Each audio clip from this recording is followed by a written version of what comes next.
पूर्व शत्रुता को नहीं घटी हत्याकांड। हाँ आज्ञा, पूर्व शत्रुता को नहीं ब्रह्मपुर में पुणी होउछि हत्या। ଏହି ହତ୍ୟାକାଣ୍ଡରେ ଜଗବନ୍ଧୁ ସାହିର ବିଦ୍ୟାଧର ପ୍ରାଣୀଗ୍ରାହୀଙ୍କ ମୃତ୍ୟୁ ହୋଇଛି। ସୂଚନା ପ୍ରକାରେ ବିଦ୍ୟାଧର ସହ ଅଞ୍ଚଳର କିଛି ଲୋକଙ୍କ ପୂର୍ବରୁ ଶତ୍ରୁତା ଥିଲା। ଅପରାଧିକ ଘଟଣାରେ ଜଗବନ୍ଧୁ ଜେଲରେ ରହି ଫେରିବା ପରେ ଘଟିଛି ଏହି ହତ୍ୟାକାଣ୍ଡ।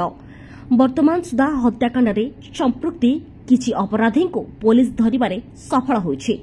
ଅନ୍ୟମାନଙ୍କୁ ଅତି ଶୀଘ୍ର ଧରାଯିବ ବୋଲି କହିଛନ୍ତି ବ୍ରହ୍ମପୁର ଏସ୍ପି ଡକ୍ଟର ଶ୍ରବଣ ବିବେକମ୍। ଗତକାଲି ରାତିରେ बोरबोर रे गोटे युवक को जगबंधु साही रे 3टा भाई और तांकर पापा माँ मिसिकी खंडा काठी रे आक्रमण करुछंदी। से सीरियस हेला जोगो ताकू एनकेसीजी मेडिकल रे एडमिट कराइतला। से ट्रीटमेंट बेले तार डेथ हे गेला। मर्डर केस गोटे रजिस्टर होइछि आज सकाळे बड़बजार थाना रे। गोटे भाई आउ तांकर पापा माँ से माने डिटेन होइछंदी। आउ 2टा भाई आउ गोटे एक्यूज 3 लोक को पुलिस खोजुछि। खूब शीघ्र से भी धरिबार अछि। पूर्वतन शत्रुता थिले आउ जे डिसीज्ड अछि से गोटे अटेम्प्ट टू मर्डर केस रे एई जो 3टा भाई भितरे गोटे भाई को से आक्रमण करथिला। सेही मामला रे से अरेस्ट हेगी अप्रैल मासरू मे कंप्लीट मे पूरा से जेल रे थिला। से जते बेले बेल रे आसिला ए 3टा भाई मिसिकी ताकू फॉलो करूचंदी। आउ से कोर्ट जाउछि से सब देखि साला परे ताकू सेठी अटकी ताकू मारिचंदी बोली जाना पड़छि। वर्तमान सुधा इन्वेस्टिगेशन वेरिफिकेशन चलीछि। वर्तमान इन्वेस्टिगेशन बॉडी रे पोस्टमार्टम वगैरह हेछि। आमे 3 लोक को एबे डिटेन कराइछि। से माने फॉरवर्ड हला पर बाकी 3टा केस कमे करिवि तापर फर्दर इन्वेस्टिगेशन होरा। ब्रह्मपुर स्टेशन रो पीछा करी गले प्लानिंग अनुଯାୟୀ हाणी देले। बड़बजार थाना अंतर्गत जगबंधु साही अपार्टमेंट पाखरे जने युवकंकु हाणिले दुर्बृत्त। मृतक जन हेले विद्याधर प्राणीग्राही। गतकाली रातिरे ब्रह्मपुर स्टेशन निज सांग सह घर को फेरुथिबा बेले दुर्बृत्त माने विद्याधर को सानबजार छकरू उठाने जगबंधु साही अपार्टमेंट पाखरे मरणांतक आक्रमण करथिले। से गुरुतर होई एमकेसीजी मेडिकल रे भर्ती होइथिले।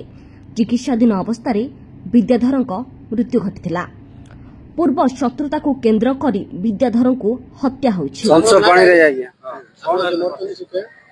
मो पुआ गया विद्याधर पानी काली आना घटना हला मो बाबू घंटा दुकान खबर आइला तुम पुआ को से हान दे जंदी आवाज दिया मेडिकल वाला धर दियाले डाकिला मते ता संगे जे जाइतला आगु देखो से मोगे जाने मेडिकल वाला धर आसिलो आसिलो रो एडिया ने 4-5 जन आई से कुआड जाइतला बुलिया ता संग तरे जाइतला बुलिया जगबंधु आने साइड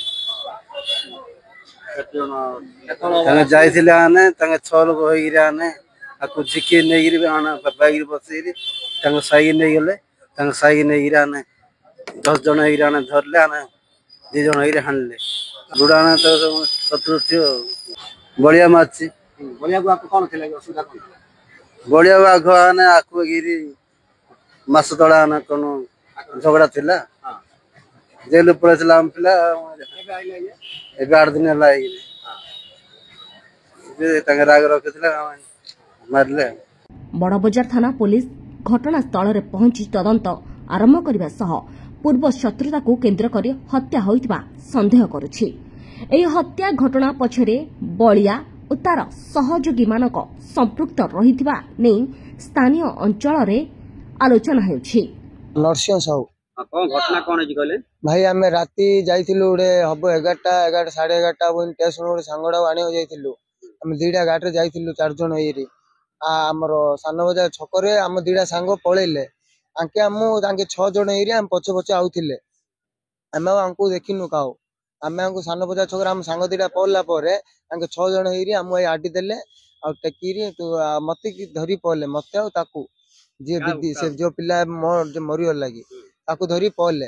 तब तांको साई धरी गला परे साई रे बसाई देले मते की किछ फास्ट कहू नांती तारो कोन आगुरु माडळ कंडले थिला से रागरे ता बाडा पिटा करले तापर काती पाती धरी ता जिकाटर करी 10-15 एरी माडी बोइचे ये जणे ताको मारुची ता गुडा तो पूरा ब्लीडिंग एरी सिरो फिरो बाजीरी सा राती तू आ मु तांगर घर ले देखिनी से पिलार मु तांग साई मते आरी कोन कहले जे ଧରିଛୁ ତାଙ୍କ ଘରେ କହୁ ଥାନାରେ କହୁ ବୋଲେ ତତେ ମା ଦୁଇ ଇଆଡେ ସିଆଡେ ଡରା ଡରି କଲେ ହେଲେ ମୁଁ ତାକୁ ଧରି ଗଲି ତାଙ୍କ ସାହି ତାଙ୍କ ଘର ଚିହ୍ନି ଗୋଟେ ପିଲାଟି କହିଲି ଏମିତି ଏମିତି ତାଙ୍କ ଘର ମୁଁ ଜାଣିନି ଭାଇ ତାକୁ ବ୍ଲିଡିଂ ହେଉଛି ହେଇଯିବ ଅସୁବିଧା ଅଛି ସିଏ ନେଇ ତାଙ୍କ ଘର ଦେଖେଇଲା ତାଙ୍କ ଘରେ ଗୋଟେ କବାଟ ବାଡି କଲି ତାଙ୍କ ଘର ଲୋକ ମୁଁ ଉଠେଇଲି ଧରି ଆଇଲି ତାପରେ ତାଙ୍କ ବାବା ମମି ସବୁ ମେଡିକାଲ ଗଲୁ ମେଡିକାଲ ଗଲା ପରେ ଡକ୍ଟର ଯାହା ଦେଖା ଦେଖି କଲେ ସେ ସାଲାଇନ୍ ଫେଲାଇନ୍ ଚଢେଇଲେ 5-10 ମିନିଟ୍ ସବୁ ତାର ଅକ୍ସିଜେନ କମିଲେ ବ୍ଲିଡିଂ ବେଶୀ ବ୍ଲଡ ବେଶୀ ପଳେଇଥିଲା ଡକ୍ଟର କହିଲେ ଆଉ ବେଶୀ ସମୟ ହେଲୁ ଆଉ ମରିଗଲା ଥିଲେ 10-15 ତାଙ୍କ ସାହିର ଗୋଟେ 5-10 ଥିଲେ ପଦାରୁ ତାଙ୍କ ସାଙ୍ଗ ଗୋଟେ